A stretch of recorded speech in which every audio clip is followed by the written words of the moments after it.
নবীজি বলেন মিজানের পাল্লায় অর্ধেক নেক দেওয়া হবে। এটা অর্ধেক নেক কতটুকু? ওই প্রশ্নের মতো, মানে মিজানের পাল্লায় যে অর্ধেক সেটা কতটুকু?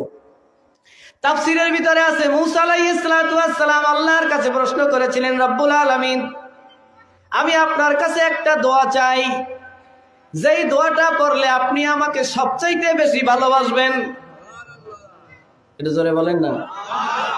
যেই দোয়াটা পড়লে আমার সবচাইতে বেশি নেক হবে, যেই দোয়াটা পড়লে আমি আল্লাহ আপনার সবচাইতে বেশি আপন হইয়া যাব।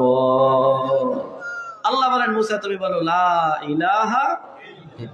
মুসা আলাইহিস সালামকে আল্লাহ তো আগেই জানি, কথা বলে না আগে জানে না, জানেননি কথা কইছে না। আল্লাহকে জানো, দোয়া জানো, কিন্তু এর পাওয়ার জানো না। আল্লাহ পাক বলেন রে মুসা তুমি আগেই জানো লা ইলাহা ইল্লাল্লাহ, কিন্তু এটার ক্ষমতা কত তুমি জানো না। মিজানের পাল্লায় যদি এক কলেমা লা ইলাহা ইল্লাল্লাহ রাখা হয়, আর এক পাল্লায় যদি 7 আকাশ আর 7 জমিন সব আর এক পাল্লায় ঢুকানো হয়, তাহলে ওই মিজানের এক পাল্লার চাইতে কলেমার পাল্লাটা ভারী হয়ে যাবে। তাহলে লা ইলাহা ইল্লাল্লাহ যদি এক পাল্লায় রাখা হয়, আর এক পাল্লায় যদি 7 আকাশ 7 জমিন, তাম পৃথিবী চন্দ্র সূর্য, প্রথম আকাশ দ্বিতীয় আকাশ তৃতীয় আকাশ মিজানের আর এক পাল্লায় উড়ান যায়। কথাটা কার? যারা বলেন কথাটা কার? পাল্লাটা বানাইছে কেডা? এমন একটা পাল্লা বানাইছে যেই পাল্লার মধ্যে 7 আকাশ 7 জমিন চন্দ্র সূর্য গ্রহ নক্ষত্র তাম পৃথিবী ঢুকান যাবে।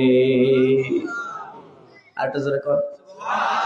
তাহলে এত বড় একটা পাল্লা, যাতে সূর্যটাই পৃথিবীর চাইতে 13 লক্ষ গুণ বড়।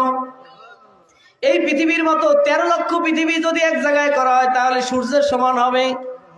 ওই সূর্যটা সকাল থেকে সন্ধ্যা পর্যন্ত যেই আকাশের মধ্যে দৌড়ায়, তাহলে সেই আকাশের মাঠটা কত বড়।